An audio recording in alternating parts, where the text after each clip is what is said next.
আব্দুল্লাহ ইবনে উমর বলেন, বনিয়াল ইসলাম আলা খামসিন, ইসলামের ভিত্তি হলো পাঁচটা, ইসলামের স্তম্ভ খুঁটি হলো পাঁচটা। যে কোনো একটা ভেঙে গেলে ইসলাম ভেঙে যাবে, ধর্মটা ভেঙে যাবে। এক, এই বলে সাক্ষ্য দেওয়া যে আল্লাহ ছাড়া কোনো মাবুদ নেই, এই বলে সাক্ষ্য দেওয়া যে মোহাম্মদ আল্লাহ রাসূল, এটা এক নাম্বার খুঁটি, এটা এক নাম্বার স্তম্ভ। এই বলে সাক্ষ্য দেওয়া যে আল্লাহ ছাড়া কোনো মাবুদ নেই। এইটা সৌদি আরবের লোক বুঝেছিল, ভারত বাংলাদেশ পাকিস্তানের লোক বুঝে না। যে আমি সাক্ষ্য দিচ্ছি আল্লাহ ছাড়া কোনো মাবুদ নাই, এর মানে কি? এর মানে হলো যে যমজ কলা, জামা কলা খেলে যমজ সন্তান হবে, এই কথা বলা যাবে না। এর মানে হলো যে আমি যে কথা বললাম টিকটিকি টিকটিক করলো, আমি সত্য বলেছি, এটা বলা যাবে না।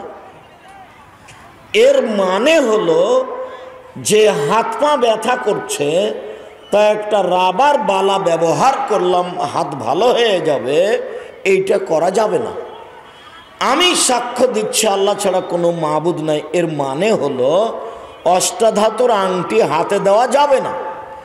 আমি সাক্ষ্য দিচ্ছি আল্লাহ ছাড়া কোনো মাবুদ নাই, এর মানে হলো কোমরে, হাতে বা গলায় কোথাও মাদুলি তাবিজ ব্যবহার করা যাবে না। আমি সাক্ষ্য দিচ্ছি আল্লাহ ছাড়া কোনো মাবুদ নেই, এর মানে হলো জন্মদিবস, মৃত্যু দিবস কোনো দিবস পালন করা যাবে না, করলে এটা কেটে যাবে। আমি সাক্ষ্য দিচ্ছি আল্লাহ ছাড়া কোনো মাবুদ নেই, এর মানে হলো যে গরুকে লাথি মারা যায় না, এ কথা বলা যাবে না। আমি সাক্ষ্য দিচ্ছি আল্লাহ ছাড়া কোনো মাবুদ নাই, এ কথার অর্থ হলো যে সূর্য ডুবার সাথে সাথে বাড়িতে ল্যাম্প বাতি জ্বালাতে হবে, এই কাজ করা যাবে না। আমি সাক্ষ্য দিচ্ছি আল্লাহ ছাড়া কোনো মাবুদ নাই, এর মানে হলো যে তুলসী গাছ তুলে ফেললে কিছু হয়, এই কথা বলা যাবে না।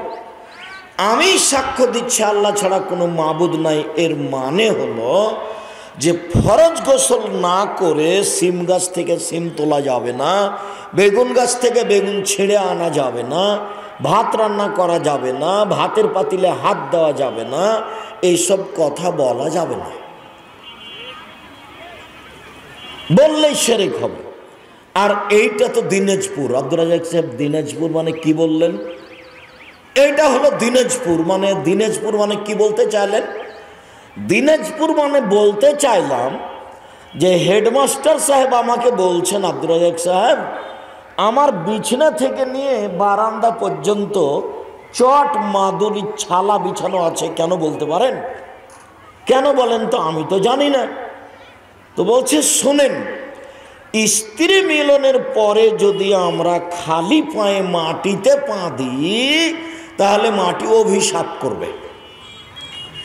এই জন্য খাট থেকে নিয়ে বস্তা বিছিয়ে রেখেছি বারান্দা পর্যন্ত, ওখানে স্যান্ডেল আছে, বাস চকি থেকে নেমে বস্তার উপরে পা দিব, তারপরে স্যান্ডেলের উপর পা দিব, কাজে আমার পাটা আর সরাসরি মাটির উপরে পড়ল না। কেন? অপবিত্র শরীর পা যদি মাটির উপরে পড়ে তাহলে মাটি কি করবে? অভিশাপ করবে। তার মানে দিনাজপুর মানে মিথ্যা কথা, শিরকি কথা। দিনাজপুর মানে আর একটা হলো এই যে শ্বশুরের কাছে যৌতুক নিবে। দিনাজপুর মানে আর একটা হলো এই যে বোনেরাকে জমি দিবে না, অথচ হাতে হাতে জমি দিতে হবে। আব্দুর রাজ্জাক সাহেব আপনি কি দিয়েছেন? আমি দিয়েছি। মানে আমার বাপকে মাটি দিয়ে এসে যা জমি জায়গা আছে তাকে ভাগ করেছি, তারপরে আমরা রাতের খাওয়া খেয়েছি। যদিও জমি আমি এক একটু টুকটাক চিনি, আমার ছোট ভাই চিনেই না।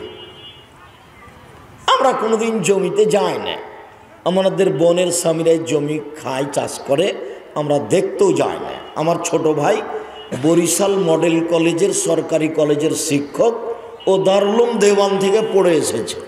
ওই একজন আলেম মানুষ। তো বোনকে জমি দেয় না, তারা হলো রংপুরের মানুষ, তারা হলো দিনাজপুরের মানুষ। শ্বশুরের কাছে টাকা নেয় যৌতুক, ইতর শ্রেণীর 3rd% নোংরা মানুষ, তারা হলো দিনাজপুর রংপুরের মানুষ। আব্দুর রাজ্জাক সাহেব রাজশাহীতে কি নেয় না, নিলেও কম।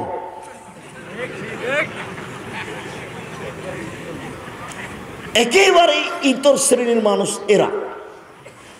ওকে ভিক্ষে করে খেতে বলেছি অনেক দিন থেকে, যে শ্বশুরের কাছে টাকা না নিয়ে বাপ বেটা মিলে ভিক্ষা চাও মানুষের কাছে।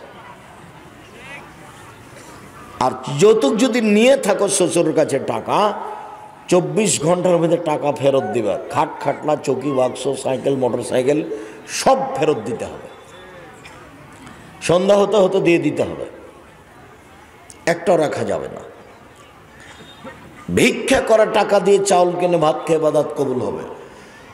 শ্বশুরের কাছে টাকা নিয়ে ওই টাকা দিয়ে চাউল কিনে ভাত খেয়ে ইবাদত কবুল হবে না। 32 বছর থেকে বলছি, কোনো মায়ের বেটা এমন নাই যে কথা এভাবে উল্টে ধরতে পারে, যেভাবে বলছে এভাবেই থাকবে।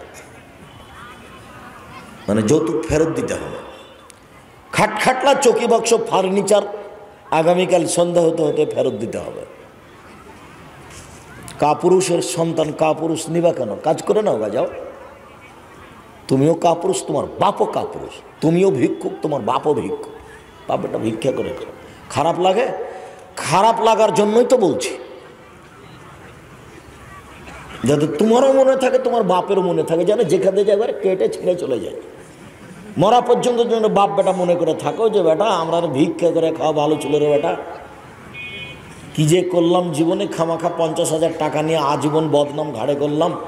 আব্দুর রাজ্জাক সাহেব যেভাবে বললেন তাতে মাটির নিচে ডুবে যায় ভালো ছিল, ধসে যায় ভালো ছিল।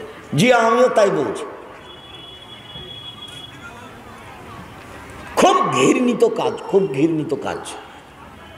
এর সাথে আর একটা 24 ঘন্টার মধ্যে যত কিস্তিতে নাম আছে সুদের, কিস্তিতে যাতে টাকা তোলা, টাকা দেওয়া, কিস্তিতে ডিপিএস সব বন্ধ করে দিতে হবে। 24 ঘন্টায় বন্ধ করতে হবে। মানে এর চেয়ে নোংরা খারাপ কাজ আর দুনিয়াতে নেই। মানুষ যদি সুদ খায় তাহলে ও ভিক্ষুক হবেই, ফকির হবেই। আমি বিষয়টা বুঝতে পারতাম না, তো আব্দুল্লাহ একদিন বলছে বক্তব্যে যে টাকাকে তার চলমান গতিতে চলতে দিতে হবে, নইলে মানুষ ভিক্ষুক হয়ে যাবে। চলমান গতি কি? টাকা বিনিময় ছাড়া ব্যবহার হতে জানে না। টাকা মানে বিনিময়। আমি 1 কেজি কপি নিলাম, তাই তো তোমাকে টাকা দিলাম। তো তুমি আমার কাছ থেকে টাকাটা কি? টাকা ব্যবহার হয় কিসের বিনিময়ে? টাকা চলে হাঁটে কিভাবে? বিনিময়ে। আপনার কাছে আমি জমি বিক্রি করলাম 10 শতক, তাই আপনি আমাকে 5 লক্ষ টাকা দিলেন। তো টাকাটা আপনার কাছ থেকে হেঁটে আমার কাছে চলে আসলো কিভাবে? বিনিময়ে। তো আপনি যে সুদ হিসাবে 100 টাকা দিয়ে 120 টাকা নিলেন, তো এখানে বিনিময় কোথায়? বুঝতে পারেননি? এখানে কি কোনো বিনিময় আছে? এই জন্য টাকার চলমান গতিকে থামিয়ে দেওয়া হয়েছে।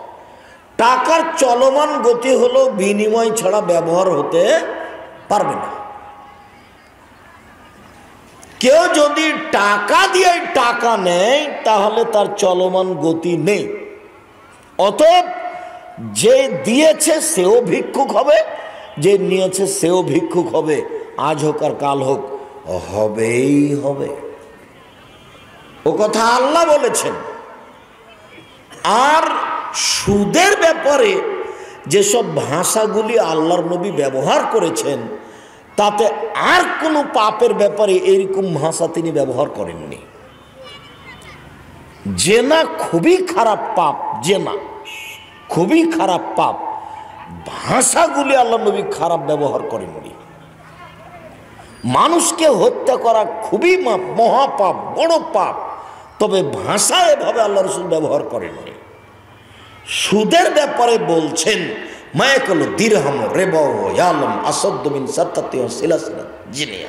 কেউ যদি জেনে শুনে 1 টাকা সুদ খায়, 36 বার জেনা করে যত পাপ হবে, 1 টাকা সুদ খেলে তার চেয়ে বেশি পাপ হবে। এইভাবে ভাষা কোনো পাপের সাথে নেই।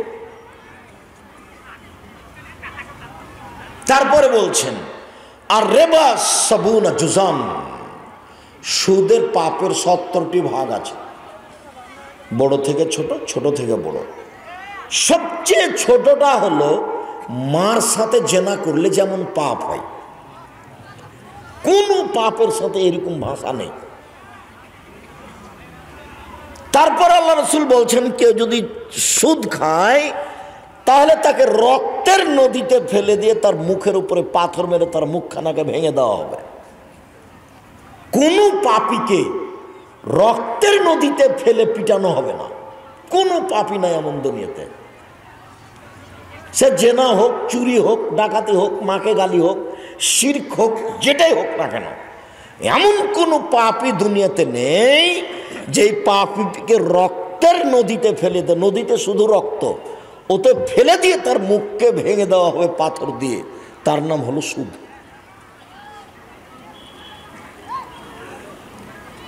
সুদের টাকা দিয়ে যেমন চাউল কিনে ভাত খেয়ে ইবাদত কবুল হবে না, যৌতুকের টাকা দিয়ে চাউল কিনে ভাত খেয়ে ইবাদত কবুল হবে না। রাসূল সাল্লাল্লাহু আলাইহি ওয়াসাল্লাম বলেছেন সালাত ফরজ, আদায় করতেই হবে। অজু করে সালাত আদায় করতে হয় তো পানি নেই, তায়াম্মুম করে সালাত আদায় করতে হবে। পানিও নাই, মাটিও নাই, তাহলে এমনিতেই সালাত আদায় করতে হবে। কেবলার দিকে মুখ করে সালাত আদায় করতে হয়, কেবলা বোঝা যায় না, বিনা কেবলাতেই সালাত আদায় করতে হবে। দাঁড়িয়ে সালাত আদায় করতে হয়, দাঁড়িয়ে থাকা যায় না তো বসে থেকে করতে হবে। বসে থাকা যায় না তো শুয়ে থেকে করতে হবে। শত্রু তাড়া দিয়েছে, দৌড়িয়ে চলে যাচ্ছে, সালাতের টাইম হয়েছে, এভাবেই সালাত আদায় করতে হবে। গাড়িতে উঠেছে, গাড়িতে ঠেল মানে না, শিকল ধরে আছে, সালাতের টাইম হয়েছে, এইভাবেই সালাত আদায় করতে হবে। পরিষ্কার কাপড় পরে সালাত আদায় করতে হয়, পরিষ্কার নেই, যেই কাপড়ে পেশাব পায়খানা লেগে আছে ওই কাপড়েই সালাত আদায় করতে হবে।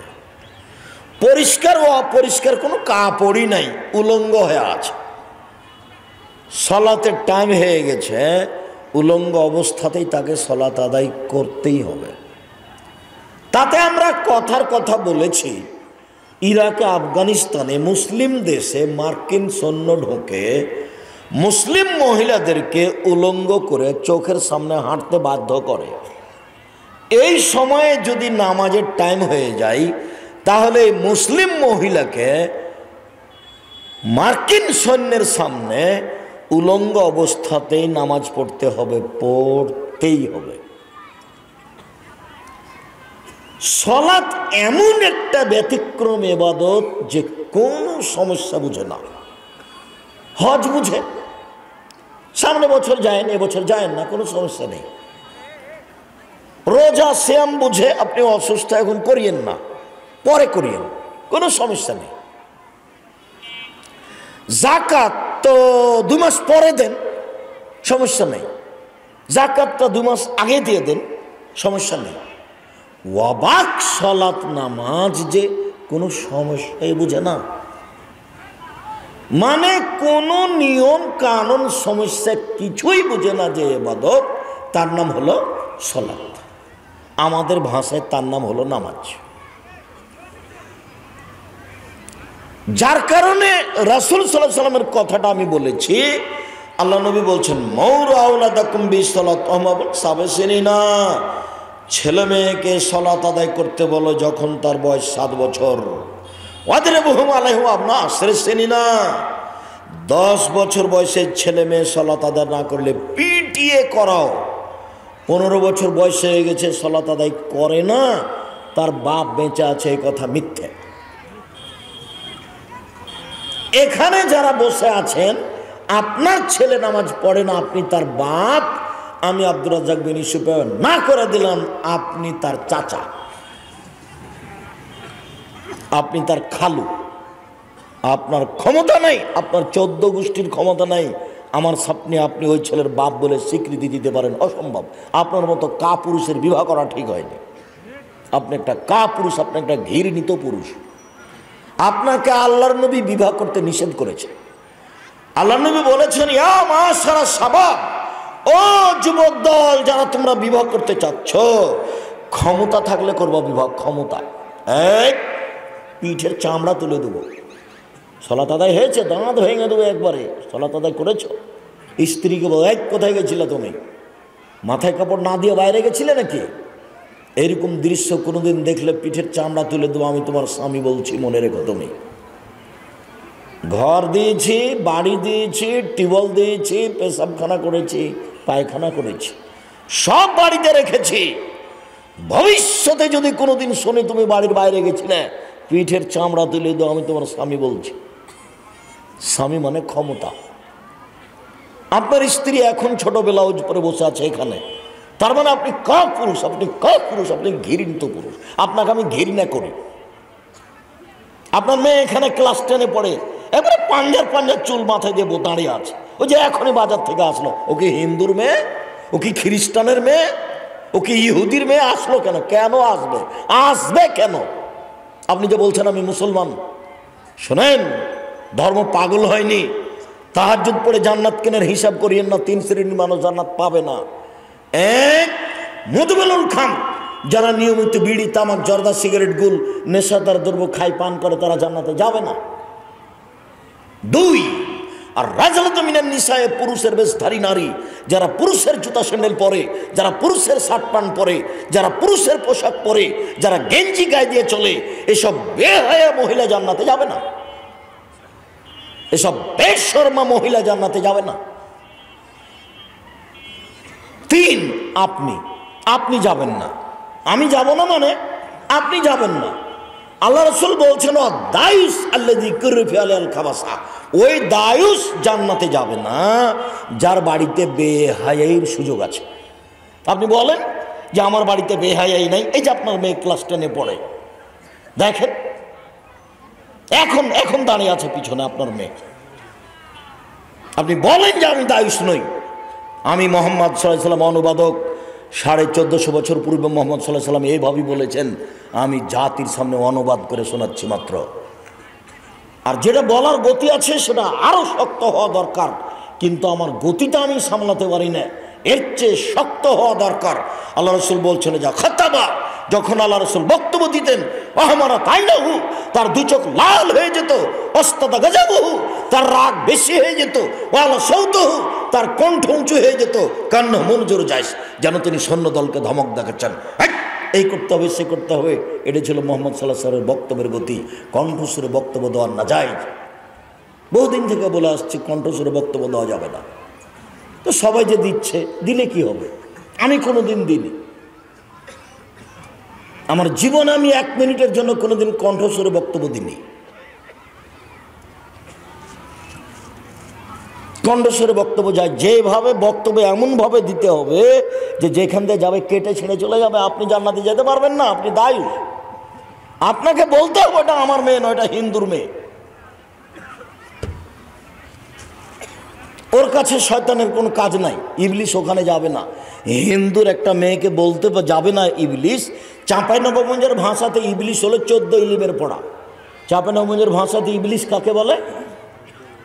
14 ইলিমের পড়া, মানে সব বিদ্যা তার কাছে আছে। তো একটা হিন্দু মেয়েকে বলবে না ইবলিশ, এই মাথায় কাপড় দাও, মাথায় কাপড় দাও। কেন বলবে না? ও জানে যে জাহান্নামে যাবে। একটা ইহুদির মেয়েকে ইবলিশ বলবে না যে মাথায় কাপড় দাও, মাথায় কাপড় দিও না, মাথায় কাপড় দিও না, এ কথা বলবে না। কেন? ও জানে যে একটা ইহুদির মেয়ে কোথায় যাবে? জাহান্নামে যাবে। ওর ওখানে কোনো কাজ নাই। কাজ আছে আপনার বাড়িতে। আপনাকে ঠকাতে পারলেই শয়তান সফল। যখন আল্লাহ শয়তানকে বলেছিলেন, তোকে যে বললাম যে আদমকে সিজদা কর, তো সিজদা করলি না, সর সর সর, এখান থেকে সর। তখন ইবলিশ বলছে, হ্যাঁ সরে যাব বটে, 2টা সুযোগ দিতে হবে। কি? আজীবন বেঁচে থাকতে চাই। তা আল্লাহ বললেন ঠিক আছে দিলাম। আর একটা দিতে হবে, কি? আদম সন্তানকে ভুল পথে নিয়ে যাব এই ক্ষমতা আমাকে দিতে হবে। তো ঠিক আছে দিলাম। তখন ইবলিস বলছে তোমার মর্যাদার কসম, তোমার সম্মানের কসম, তোমার ইজ্জতের কসম, তোমার সম্মানের কসম করে বলছি আদমের ছেলে মেয়ে জান্নাতে কেমনে যায় তা আমি দেখে ছেড়ে দেব। এ কথা কে বলল বলেন তো দেখি? ইবলিস বলল। যখন এই কথা বলে ও চলে যাচ্ছে তখন আল্লাহ বলছেন ইজ্জাতি ও ইরতেফায়ে মাকানি ও জালালি, আমার সম্মানের কসম, আমার মর্যাদার কসম, আমার ইজ্জতের কসম, ইবলিস মনে রাখ আদমের ছেলে মেয়ে আমার কাছে যতবার ক্ষমা চাইবে আমি ততবার ক্ষমা করে দিব। দুইটা মুখামুখি, কিন্তু ইবলিসকে আল্লাহ বললেন না যে তুই কিছুই করতে পারবি না, এ কথা বললেন না। ওকে ও দুটা অনুমতি চাইলো, দুটাই দিয়ে দিয়েছে। যার কারণে তো আপনি কেউ থাকে না, তখন আপনি একবারে বড় মোবাইলে বিশাল ল্যাংটা মেয়ে দেখছেন দিনরাত। ওটা আপনাকে শয়তান পাগলা বানিয়েছে, শয়তান আপনাকে জাদু করেছে। নাহলে কতদিন আপনি আমার সাথে সামনে তোবা করলেন, তারপরে বাড়ি যেতে না যেতে একাই যেমনই হয়েছেন তেমনই চালু করে দিয়েছেন। ওই মেয়ে চলে এসে ল্যাংটায়। মুহাম্মদ সাল্লাল্লাহু আলাইহি ওয়াসাল্লাম বলছেন আমার জীবনে বড় ভয় আমার উম্মত গোপন পাপে লিপ্ত হবে, এটাই আমার ভয়। পৃথিবীর মানুষ শুনে রেখো, আমার উম্মত গোপন পাপে লিপ্ত হবে, এটাই আমার ভয়। জাতি শুনে রেখো, আমি মুহাম্মদ সাল্লাল্লাহু আলাইহি সাল্লাম বলছি আমি বেশি আশঙ্কা করছি আমার উম্মত গোপন পাপে লিপ্ত হবে, গোসলখানায় জেনা করবে, হস্তমথন করবে, এটা আমার ভয়। মেয়ে আছে লন্ডনে, ছেলে আছে দিনাজপুরে, উলঙ্গ অবস্থায় জেনা করবে গোপনভাবে, এটা আমার ভয়। প্রায় মোবাইলে ল্যাংটা মেয়ে আছে।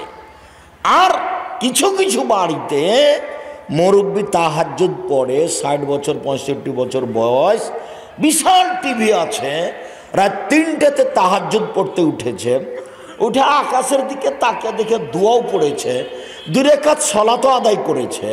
তারপরে বলছে মনে মনে, শয়তান ধরেছে, মনে মনে বলছে যে টিভিটা চালু করে দেখি তো কি অবস্থা। যেমন টিভি চালু করেছে একবার টিভি ভর্তি এক ল্যাংটা মেয়ে চলে এসেছে। ও দেখতে দেখতে দেখতে দেখতে রাত পার। শয়তান ও জাদু করেছে। ইমরান সাল্লামার তো বিশ্বয়ে আত্মা মানুষকে পাপের আদেশ করে, শয়তান সব সময় খারাপটাকে ভালো করে দেখায়, আর আত্মা ওটাই চায়, মনটা ওটাই চায়। সম্মানিত দিনী ভাই বোন, ফিরে আসলাম আবার আপনার কাছে। যেই বাপের ছেলে 15 বছর হয়েছে নামাজ পড়ে না, ও বাপ নয়, ও হলো এই ছেলের চাচা, ও হলো এই ছেলের খালু। বাপ ও ক্ষমতা বলে দেখাতে পারে না, বাপ মানে তো ক্ষমতাশীল। রাসূল সাল্লাল্লাহু আলাইহি ওয়াসাল্লাম বলছেন স্বামী হলে 5টা জিনিস লাগে। 1, যে মানের তুমি খাও বউকে সে মানের খাওয়াবা। 2, যে মানের তুমি কাপড় পরো সে মানের বউকে পরাবা। 3, বউকে কটু কথা বলবো না। 4, মারা যদি লাগে তো মুখের উপরে মারো না। বাড়ি ছাড়া তাকে কোথাও যেতে দিবা না। চাচির বাড়ি যেতে পারে না, খালার বাড়ি যেতে পারে না, মায়ের বাড়ি যেতে পারে না। জরুরি দুর্ঘটনা ছাড়াও বাড়ি ত্যাগ করতে পারে না। বাজার তো বহু দূরের কথা, বাজার তো বহু দূরের কথা। বাজার যাবে কেন? ওর বাপ নাই, ওর বাপ কি মরেছে? ওর শ্বশুর নাই, ওর শ্বশুর কি মরেছে? ওর স্বামী নেই, ওর স্বামী কি মরে গেছে? ওর ছেলে নাই, ওর ছেলে কি মারা গেছে? ওর দেবর নাই, ওর ভাসুর নাই, ওই একাই দুনিয়াতে থাকে। বেশরমা মহিলা বাজারে যাবে কেন? বাজারে যাবে কেন? আপনার খাই আর আস্কারা মাস্কারা মুখে চোখে লাগিয়ে ওর লোকের ধাক্কা খায়, আপনাকে খারাপ লাগে না? আপনাকে তো খারাপ লাগা দরকার। আপনার একটা গাইরিয়ত থাকা দরকার, আপনার একটা আত্মমর্যাদা থাকা দরকার। কি করে ও মানুষের ধাক্কা খায় বাজারে যায়, এর সামনে দাঁড়ায়, ওর সামনে দাঁড়ায়, 2 কেজি পেঁয়াজ নেই, 1 কেজি আলু নেই, শাড়িখান দেখে দোকানদারের সামনে দাঁড়িয়ে থাকে, আপনাকে খারাপ লাগে না? আপনাকে ঘৃণা লাগে না? আমাদের যদি একদিন ঘটে যায় তাহলে অজ্ঞান হয়ে পড়ে যাবো, ইন্না লিল্লাহি ওয়া ইন্না ইলাইহি রাজিউন, কি হয়েছে? আর আপনার দিন রাত চলছে, তার মানে আপনার হিতাহিত জ্ঞান লোপ পেয়েছে। আপনার কোনো হিতাহিত জ্ঞানই নেই, আপনার একটা আত্মমর্যাদা নেই। আত্মমর্যাদা থাকা দরকার, গাইরিয়ত, আত্মমর্যাদা।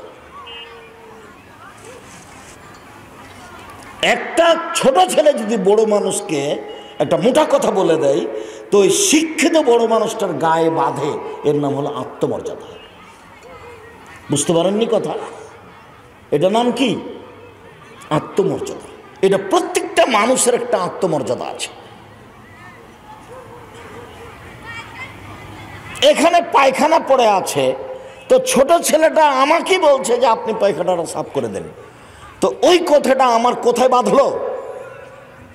বুঝতে পারছেন না মনে হয়? আত্মমর্যাদায় বাঁধলো। ছেলেটা আমাকে এভাবে বললো, এর নাম হল আত্মমর্যাদা, গাইরিয়ত।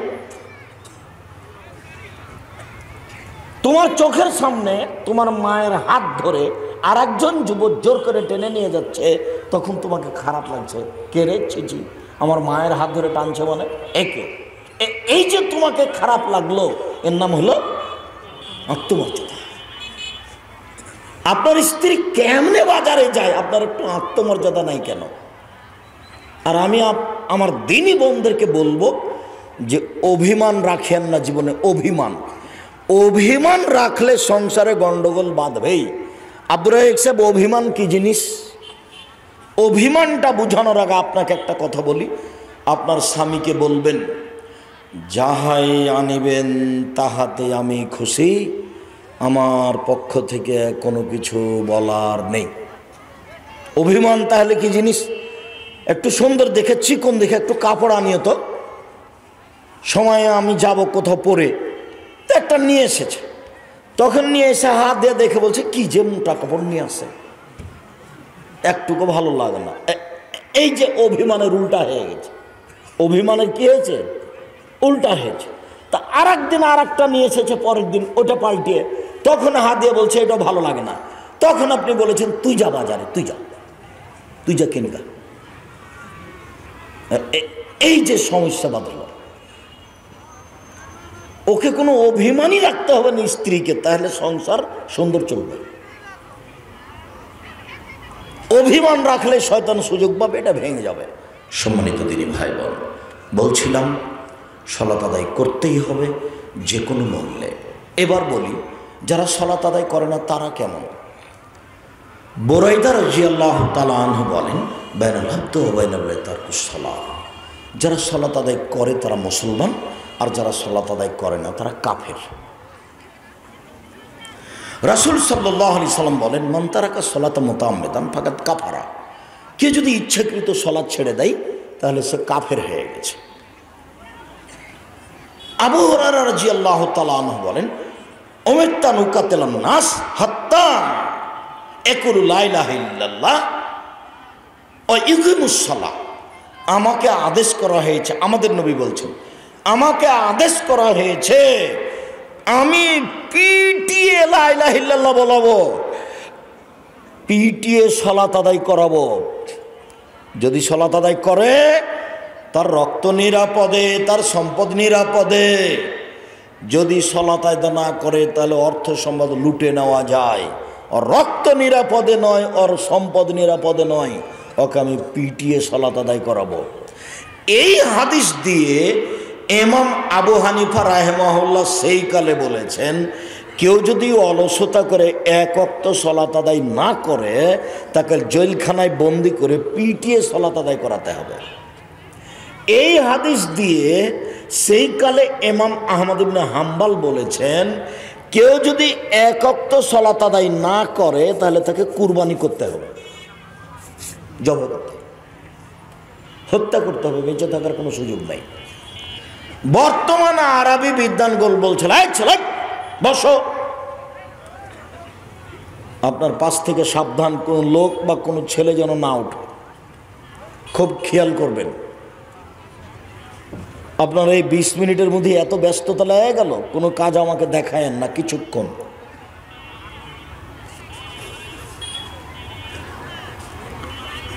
সম্মানিত দিনী ভাই বোন, বলছিলাম রাসূল সাল্লাল্লাহু আলাইহি ওয়াসাল্লাম যে হাদিস বললেন, এ হাদিসে সেই কালে ইমাম আহমদ বিন হাম্বল অলসতা করে সালাত ছেড়ে দিলে তাকে হত্যা করতে হবে কথা বলেন। আর এখন আরবি বিদ্বানগণ বলছেন স্বামী নামাজ পড়ে, স্ত্রী পড়ে না, স্ত্রী পড়ে, স্বামী পড়ে না, তাহলে বিবাহ বিচ্ছিন্ন হয়ে গেছে। কেন? একজন মুসলমান, একজন কাফের। কলম লাগে না, খাতা লাগে না, চেয়ারম্যান লাগে না, মেম্বার লাগে না, কাজে লাগে না, বিবাহ এমনিতেই গেছে। এমনকি আরবি বিদ্বানগণ বলছেন যে সালাত আদায় করে না, ও যদি মারা যায় তাহলে ওকে মুসলমানের কবরস্থানে তার মাটি হবে না, হিন্দুদের শ্মশান ঘাটে তাকে ফেলে দিতে হবে। নাউজুবিল্লাহ। যারা সালাত আদায় করে না তাদের অবস্থা এই। আব্দুর রাজ্জাক সাহেব, আপনারা কি বলেন? আমরা বলি যে বিবাহ বিচ্ছিন্ন হয়নি, তবে ও মহাপাপী, তবে ও মহাপাপী। কেন বিবাহ বিচ্ছিন্ন হয়নি? কেন? ও আসলে সালাতকে অস্বীকার করে না, ও শয়তানি করে পড়ে না। গ্রামের সর্দার দিয়ে ওকে পিটিয়ে দিতে হবে, বাপকে দিয়ে ওকে পিটিয়ে দিতে হবে, তাহলে ঠিক হয়ে। সালাত তো ভিন্ন জিনিস। সৌদি আরবে যখন আজান হয় তখন টয়লেটে লাইন লাগে, টয়লেটে। আর আমাদের দেখি শহরে গাড়িতে ওঠার জন্য লাইন লেগেছে। লাইন কোথায় লাগে? গাড়িতে ওঠার জন্য বা কোনো জিনিস নেওয়ার জন্য, পাসপোর্ট এ করার জন্য। আর সৌদি আরবে লাইন কোথায় লাগে বলেন তো? সালাত আজান হলে সবাই গেছে, তো সবাই কি একসাথে টয়লেট যেতে পারবে? তখন টয়লেটের লাইন লাগে, 5 ওয়াক্ত লাগে। আর আমাদের দেশে যখন আজান হয় টয়লেট একটাই আছে, তো কেউ যায় না। টয়লেটটা, মসজিদের টয়লেটটা ব্যবহারই হয়নি, কতদিন থেকে যে হয়নি, কেউ পানিও ঢালেনি।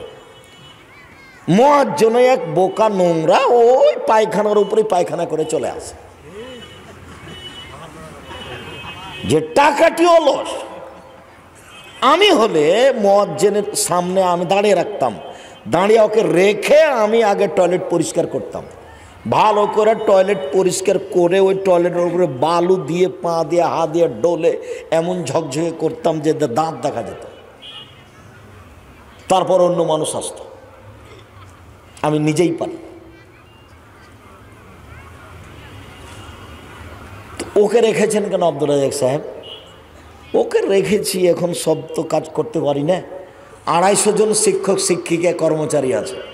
জামিয়া সালাফে কতজন শিক্ষক শিক্ষিকা কর্মচারী আছে? 250 জন। বেতন লাগে 30 লক্ষ। আপনাদের এটাতে মনে হয় 5 লক্ষ টাকা লাগে, আপনাদেরটাই। এখন আপনারা যে কিভাবে দিচ্ছেন আমি জানি না। সেদিন গেছিলেন কিনা আব্দুর রাজ্জাক সাহেব? আমরা আপনাদের প্রতিষ্ঠান, আমাদের যেটা দিনাজপুর, সেখানে যাই না, টাকা তো বহু দূরের কথা।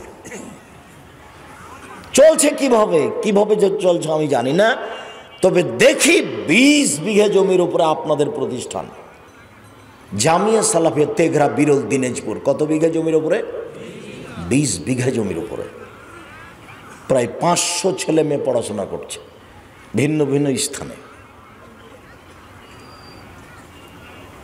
ভালো মানের শিক্ষক শিক্ষিকা কর্মচারী সবাই আছে। টয়লেট পরিষ্কার করার লোক আছে, মহিলা আছে, পুরুষ আছে, রান্না করার লোক আছে, পিয়ন আছে, সব কিছু আছে, পাহারাদার আছে। মেয়েদের পাহারাদার আছে 3 জন, ছেলেদের পাহারাদার আছে 3 জন। আপনাদেরটা ভালো চলছে, আরও ভালো চলুক। দিনাজপুরকে আমি ভালোবাসি, উত্তরবঙ্গের লোককে ভালোবাসি, তা আমরা যে যৌতুক নিই তারপরেও ভালোবাসি। যার জন্য আমি বলেছি এই সব কর্মচারী তোমরা লালমনিরহাট থেকে নিবা, নীলফামারী থেকে নিবা, পঞ্চগড় থেকে নিবা, ঠাকুরগাঁ থেকে নিবা। অন্য জেলা থেকে যদি নেও তো 2 দিন থাকার পরে পালিয়ে যাবে। ওরা কাজ করতে চায় না, এরা বেশি কাজ করতে চায়। সালাত আদায় করে কিন্তু রাসূলের পদ্ধতিতে করে না, তখন কি হবে? সালাত আদায় করে রাসূলের পদ্ধতিতে করে না, তখনও ফেরাউনের সাথে জাহান্নামে থাকবে। যখন পদ্ধতি ফেল করেছে তখন তার সালাতই হয় না। একটা লোক মসজিদে ঢুকে 2 রাকাত সালাত আদায় করে আল্লাহ নবীকে সালাম দিল। তখন আল্লাহ রসুল বলেন, এই সালাত আদায় করো, তুমি করনি। লোকটি আবার সালাত আদায় করলো, আল্লাহ রসুলকে সালাম দিল। আল্লাহ রসুল বলেন, এই তুমি সালাত আদায় করো, তুমি করনি। লোকটি আবার সালাত আদায় করে আল্লাহ রসুলকে সালাম দিল। তখন আল্লাহ রসুল বলেন, এই তুমি সালাত আদায় করো, তুমি সালাত আদায় করনি। তখন লোকটি বলছে, আল্লিমনি কাইফা উসাল্লি, কীভাবে সালাত আদায় করবো আমি তো জানি না, এর চেয়ে ভালো করে আদায় করতে পারবো না, আপনি আমাকে শিখিয়ে দেন। আচ্ছা যাক, শিক্ষা দিবেন, কিন্তু আল্লাহর নবী যদি একটু বলতেন, হ্যাঁ তুমি সালাত আদায় করেছো, তবে খুব একটা ভালো হয়নি, এইটা হলে কিছু হতো। একবারে সরাসরি নাকচ করে দিলেন, তুমি সালাত আদায় করো, তুমি করনি। অথচ লোকটা নগদ কয়বার সালাত আদায় করলো? 3 বার। তার মানে রুকু সিজদা ঠিক হয়নি, এজন্য বাতিল। সালাত যখন বাতিল, সব আমল বাতিল। সালাত যখন আছে, সব আমল আছে। আজ থেকে নিয়ে আপনি, আপনার ছেলে, আপনার মেয়ে, আপনার স্ত্রী, এই বাড়িতে এক ওয়াক্তের জন্য কেউ বেনামাজি থাকতে পাবে না। বলেন ইনশাআল্লাহ। বলেন। এই ছেলে, এত ধীরে বলছো কেন? শরম পাও না? খারাপ লাগছে? মানে কোনো বোঝা আমি চাপাইনি আপনার উপরে, কোনো বোঝা আমি চাপাইনি আপনার উপরে। মানুষের জীবনে যেটা সবচেয়ে জরুরি কাজ, এর চেয়ে মানুষের জীবনে কোনো জরুরি কাজ নেই, সেটা হলো সালাত। আমি সংক্ষিপ্ত করলাম, আমার দিকে দেখেন কিভাবে সালাত আদায় করতে হবে। এক খেয়ালে চেয়ে থাকবেন। উপস্থিত বৈঠকের মুসলিম বোন আপনাকে বলছে, এই মেঘ, কথা বলছো কেন? শরম হয় না তোমার? কতবার তোমাকে বলছি চুপ থাকো। এমনি নগ্ন হয়ে এসেছো, দেবরের সাথে এসেছো, আবার তুমি কথা বলছো কেন? চুপ থাকো। উপস্থিত বৈঠকের মুসলিম বোন আপনাকেই বলছি, এক খেয়ালে চেয়ে থাকেন। আমি বাস্তব সালাত দেখাবো, আপনি আমাকে দেখতে পান আর না পান। এই ছেলেরা, একটু মহিলা শাখায় যাও তো, ওই যে বেশর্মা মহিলা চিল্লাচ্ছে। আমি যে তোমাকে বলেছি, আপনাকে বলেছি, আপনার মেয়েকে বলে দিবেন, আপনার স্ত্রীকে বলে দিবেন, দেখো আব্দুর রাজ্জাক বিন ইউসুফ এসেছে, তো যদি মুখখান বন্ধ করতে পারো তাহলে যাও, আর না হলে আমাকে অপমান করো না, তুমি যাও না। এটা তো আপনাকে আমি বলেছি।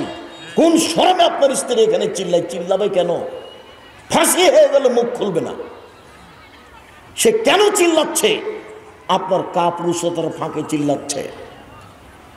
আমাদের আহাল পরিবার যদি ফাঁসি হয়ে যেত, তবু মুখ খুলবে না।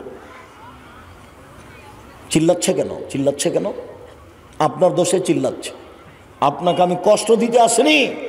স্বামী হওয়া লাগে, বাপ হওয়া লাগে। বাপ মানে ক্ষমতা, মানে বাপ। কাপুরুষের নাম বাপ নয়, ক্ষমতা লাগে। আল্লাহ নবী বলছেন, আমি নিজে বলিনি এই কথা। চিল্লাচ্ছে কেন? আপনার স্ত্রী কথা বলছে কেন? চিল্লাবে কেন? কথা বলবে কেন? ঢং ঢং করে এসেছে, ঢং ঢং করে চলে যাচ্ছে। দেবরের সাথে এসেছে, ভাসুরের সাথে